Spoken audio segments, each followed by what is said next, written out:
you were actually one of the first users of Overflow. V1. I would say like V0.1. Okay. You clicked on the easy button that year. Just because there was some forms that you had to fill out and you had to like send via fax, you literally just didn't do it. Yeah, it just seemed like too cumbersome. And I'm like, where am I gonna get a fax machine? So Overflow handling it for you in 2019 was the thing that unlocked that form of giving. Yes. For you. A pastor turned tech leader and a millennial churchgoer explore the intersection of technology, culture, and faith, equipping you with innovative strategies to support you as you live out your calling, lead your churches with confidence, and step into the future together. This is the Give It Up Podcast. So this is exciting. Give it up for my guy, Kyle Woom, that is making a little stop by at the pod, at the Give It Up Podcast Studios. And we're going to have a conversation about how we're going to give it up for millennials giving stock, because this is actually a phenomena.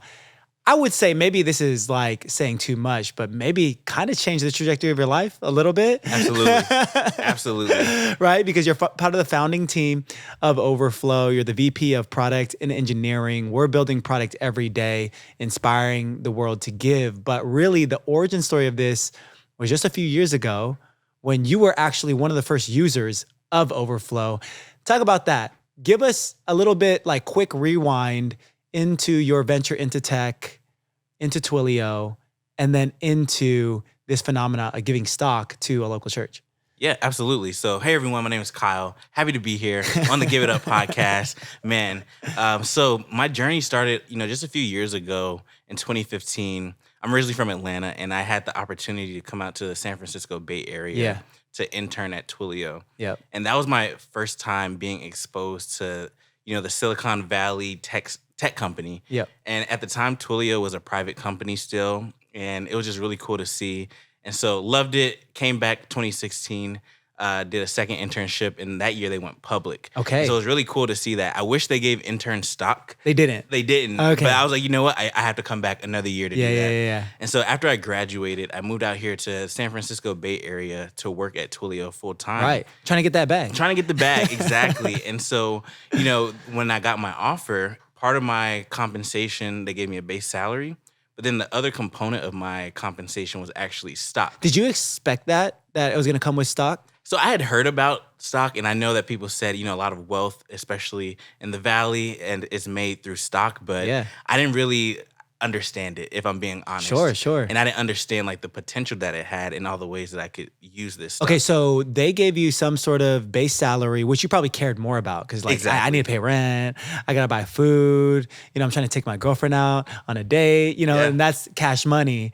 And then there's this like little stock component that I think admittedly you're just like, okay, that's cool. How did you think about it? Was it like, okay, I've heard that this could be significant, but I'm just out of sight, out of mind type thing? That's literally what it was. Okay. There's a 1-year vesting period. So basically within that first year, I don't have access to any of the stock. So to me, it's just paper money. It wasn't real to me in a sense. Did that 1 year, I think they call it cliff, right? Yes. Did that influence you? Were you like, man, I got to stay for at least a year? Oh, absolutely. And they call it the golden handcuffs. That's what keeps people there because, they see the value of the stock. Okay. And, if you're fortunate to be at a company where the value is growing, it can be life-changing. And when you joined, how much was Twilio stock worth at that time? Yeah, so when I joined Twilio in around February 2017, the stock price was around $33. $33. Okay, yes. So then they gave you a certain X number of $33 a share stock. Correct. And you can't access that for a year. After a year, what happens? So after a year, I have access to 25% of that stock. Okay. And so you get like a package, and then you get 25% of that package within 1 year. Exactly, yes. Got it.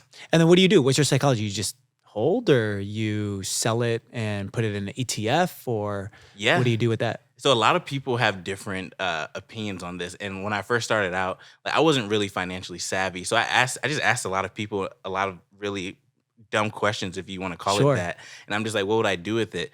A lot of people said they're gonna hold because they really believe in the company. Yep. Other people said they sell every time because, they say, do you believe in your company enough to where if you got just a cash bonus, would you invest that cash into the company? And Ooh, so that's a good way to think about it it. is. And then I was like, my entire livelihood is in this company. So I was the person that would sell every vesting period. Okay, got it. But I had Because you were too concentrated. Exactly. You wanted to diversify a bit. Exactly. I wanted to diversify a bit, and I also had student loans.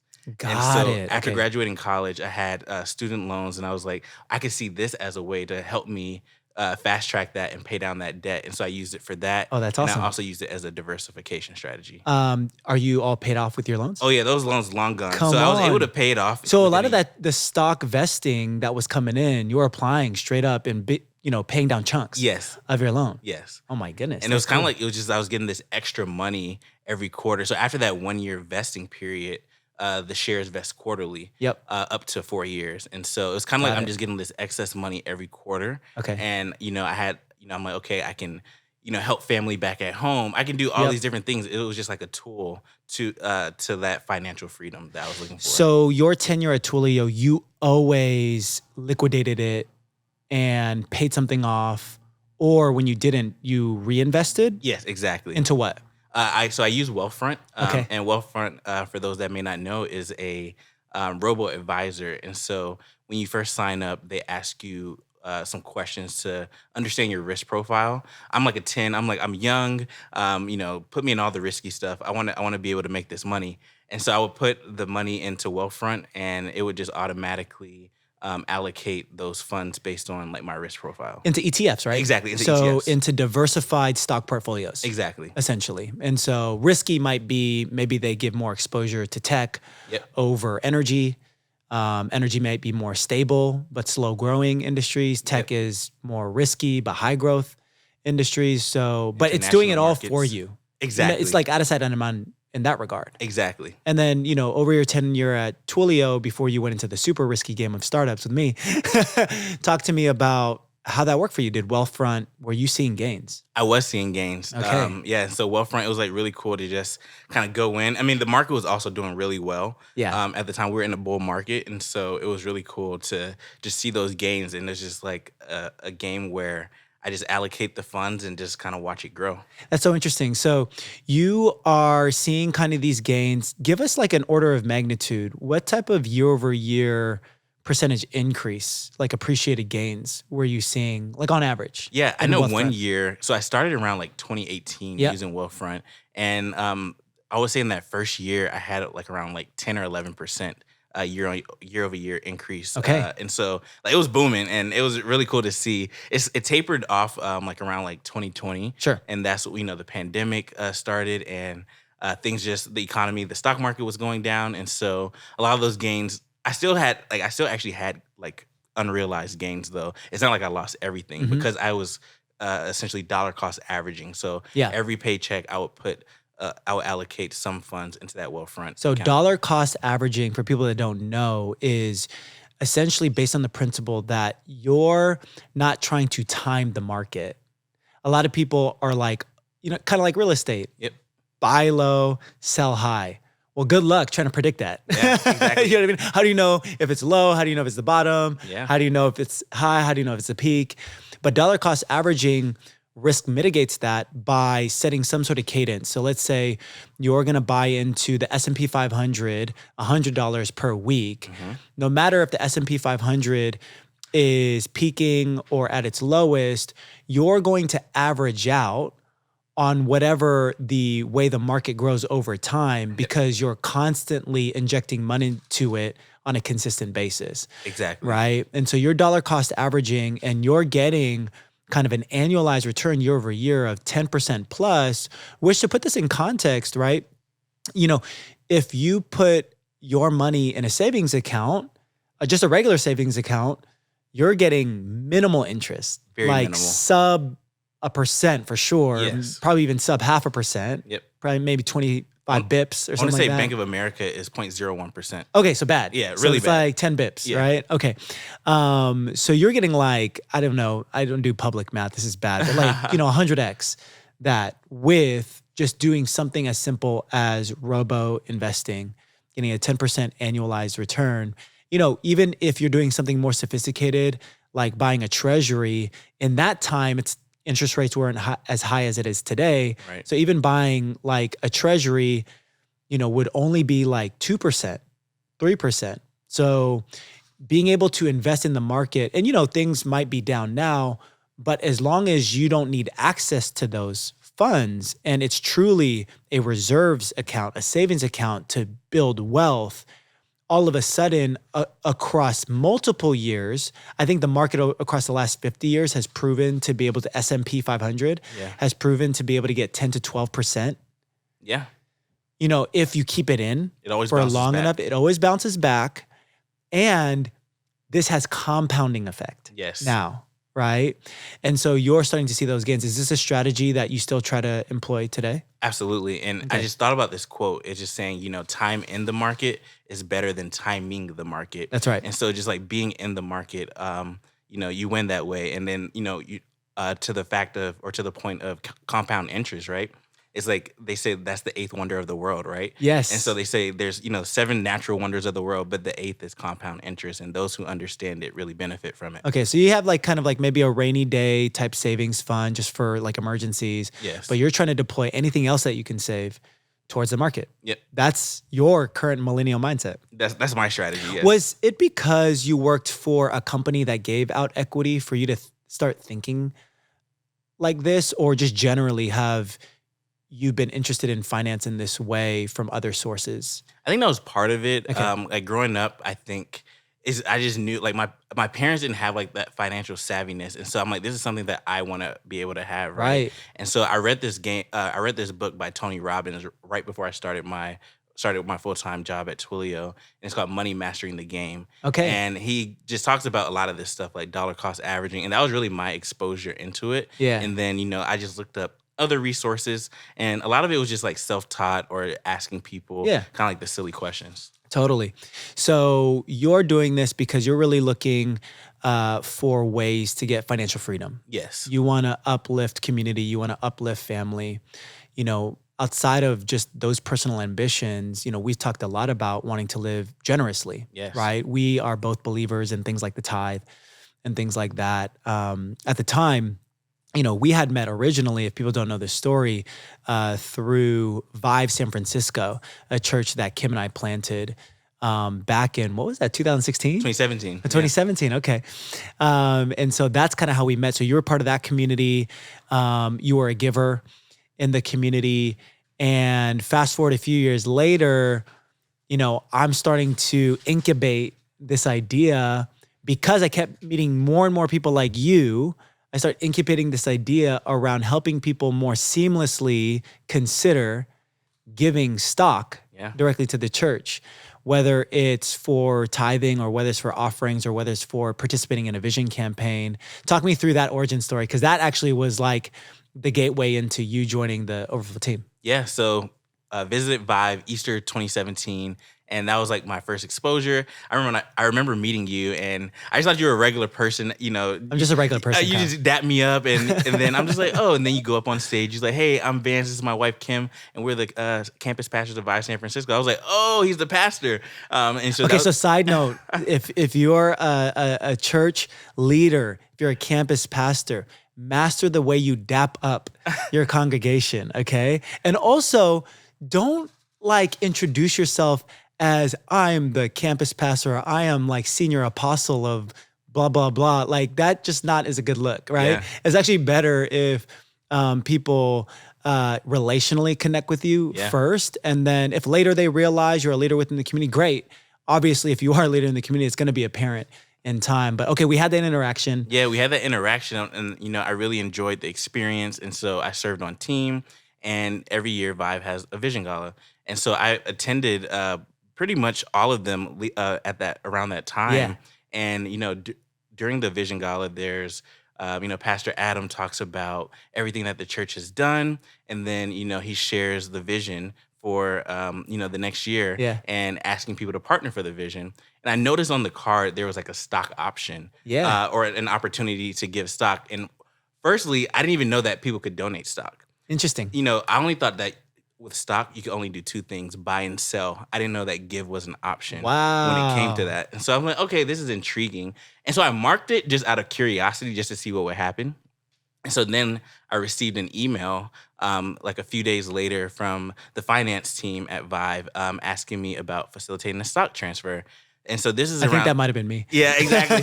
And so this is like 2017, 2018. This is pre-Overflow. Yeah. And and so basically I received instructions on how to facilitate this stock gift. Yeah. But it required like faxing some forms. Yep. And I was like, you know what? I'm actually just going to liquidate my stock. Oh, you sold it. I sold my stock. Oh, and then so when you sold it, you had to pay capital gains I tax. did, and that hurt. And I Oh. didn't, and literally because I didn't want to fax, or not because I didn't want to fax, but that was like my only option, and I just really didn't know. So what I let's was just say, doing. for example, the stock that you sold at Twilio was $1,000. Mm-hmm. Because of capital gains tax, and I'm going to oversimplify this, your gift could only be literally because the government off the top takes their Yes. taxes right away when you liquidate.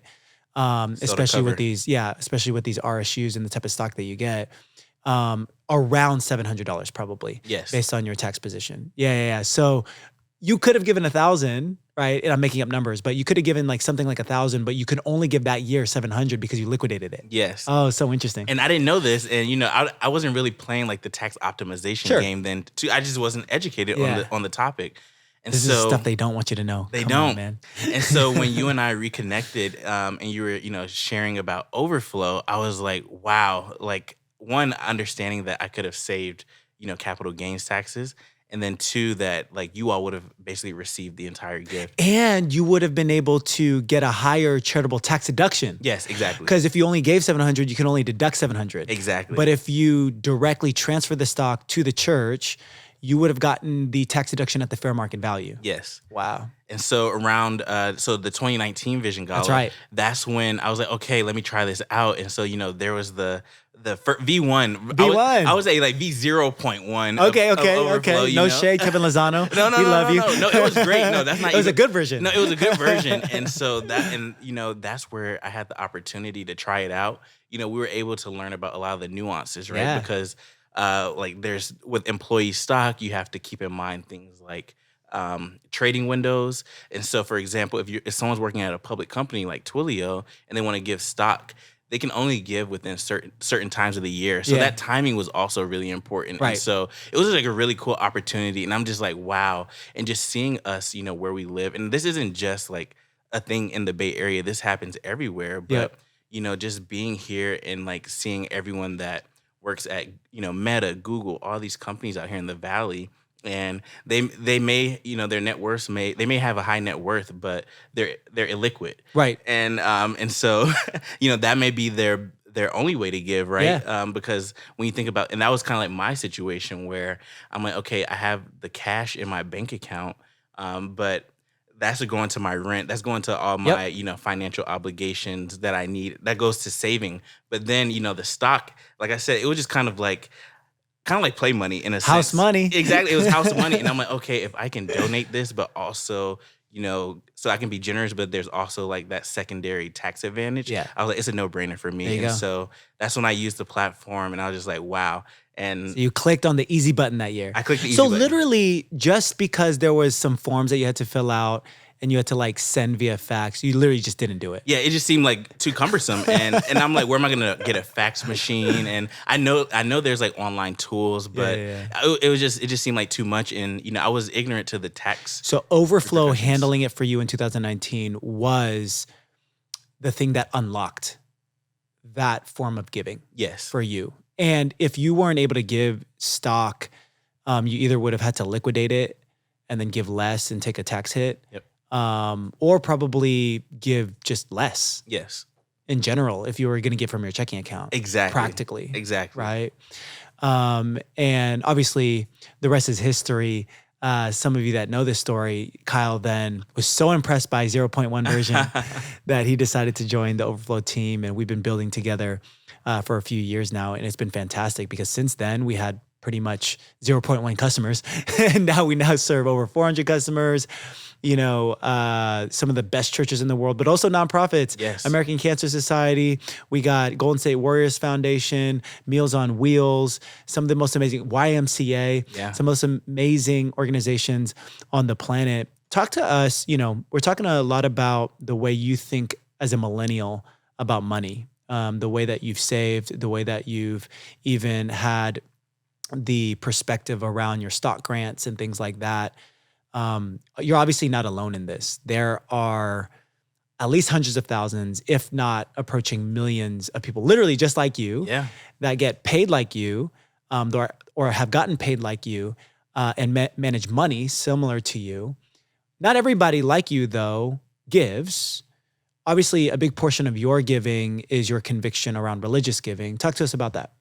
Yeah, I'm a believer, and so I personally believe in the tithe, and I just believe like leading a more generous lifestyle, it always comes back, and it's like I don't do it because I don't do it for the reciprocity, but I know it just always comes back. And so that's just something that I've been principled in, and like even working at Overflow is really like opened my eyes to generosity. It's been cool, huh? We've been inspired by some of people's generosity. Literally, they're crazy. Our mission is to inspire the world to give, but in doing this, we've been inspired, and I've been inspired to, even give more. And so it's been really cool. But like I said, I'm not the only one. There's so many people out there that are also being compensated in, stock. But they may not even know the options. They may only know that you can just buy, sell, but they don't know about the giving opportunity. Right. And, 1 or 2 shares goes a long way, especially if you're at like a, Google or an Apple, Amazon. The share price, if you have a single stock, right, that can feed so many people, or that can really like make a difference at even for you at Twilio, right? Like when you joined, it was $33 at one point, and at the time of recording, Twilio's ups and downs, the market is just up and down. But like at one point, you got in at 33, but at one point it was like 350. Yeah. You personally had like a 10x gain. Yes. On when they originally granted you this offer. They didn't probably even realize that, we're actually going to be paying Kyle 10x more. And you're probably appreciative of that. Very appreciative. And so, I think that is something for, pastors, executive pastors, CFOs, fundraisers out there to realize that there are literally people in your community right now that are sitting on quote unquote house money. And they, just like Kyle, just a few years ago, didn't even know that this was an option. Let's close out with this. I mean, you said that you had this conviction around the tithe, just this deeper conviction around generosity, being a believer. Where did this come from? Was this a pastor growing up? Was this your mom? I know my mom, she's a big believer in tithe. She would hassle me when I was in college. I transparently wasn't tithing. I was not honoring God. I was doing my own thing. She would hassle me every single Saturday. Hey, are you tithing? Are you tithing? And I just brushed her off. I can see now that it had some residual effect. I don't know. Was it a pastor? Was it a mom? What was it in your life? Was it an experience? Yeah, I would say it's my aunt, honestly. So my aunt, she's kind of like my spiritual advisor, you know? And even growing up, allowance money, right? I would sometimes get allowance, sometimes not. My parents why am I paying you to, to do what you're supposed to do? But in the rare times I would get allowance, right? I would talk to my aunt, I'm like, should I be tithing on this? She's like, it's income, right? And so, I would tithe on my allowance. And, growing up in church, this is when they had the baskets. This is before online giving. And so I was. Did you have the baskets with the wooden handles? Yeah. The velvet? I've had that. Red, purple? Yep. The ones where and you have coins in there. What church was this? So it's called Ray of Hope Christian Church. Of course. So I went to 2 churches. One was called First AME, so First African Methodist Episcopal in Atlanta. Wow. And then when I was in middle school, we started attending Ray of Hope Christian Church. Okay.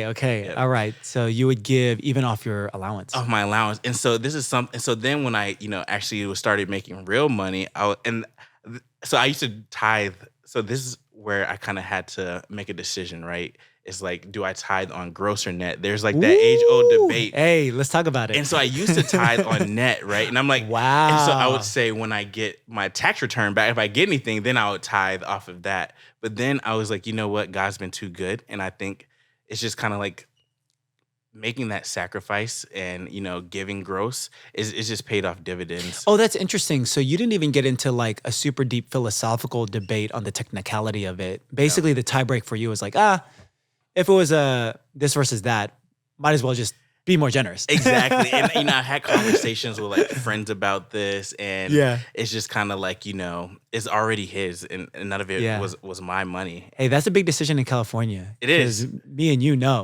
tithing off gross and then seeing what the net comes out with after taxes in California, it hurts. It does. There's even times where I'm like, ooh, do I stop? But I'm like, no, I can't do that. And I'm like, oh, I like that. Okay, talk to us about the temptation of that, because I think probably millennials, probably everybody, struggle with that temptation of, do I stop? What is that conversation you have within your head? Yeah, I think it's just kind of like, I feel like if I stop, it's kind of like saying to God, like, I don't trust you. Wow. And that's the feeling I have. And I have a friend who puts it in like other terms, who tithes, and he's always like, this is like my life insurance policy. That's what he says. Wow, it's a funny way to look at it. I ain't mad at it. It's a funny way to look at it. I don't want to like look at it that way, but if we were to look at it holistically though, I think, for me, it's like if I were to stop, then it's just feeling like, okay, I don't trust God that he'll provide elsewhere, like when I need it. And so I love that, man. I love how it's just one aspect of our walk with God, right? But, this being a very important aspect of trusting God, is connected to a lot of things. We've had conversations, and it's going to be too much for this pod, but God has literally saved your life. Yeah.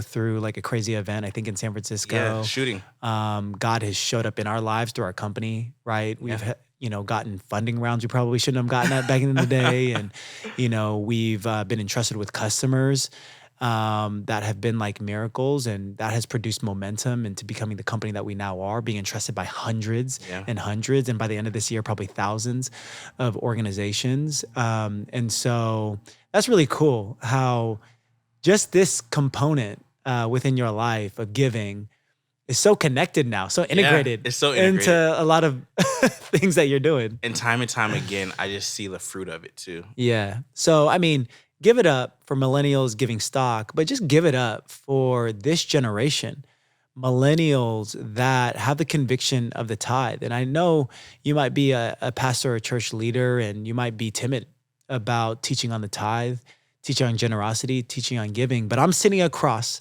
from a person that's just a bit younger than me. We're both millennials that believe in it. Yes. That live it, that actually practice it.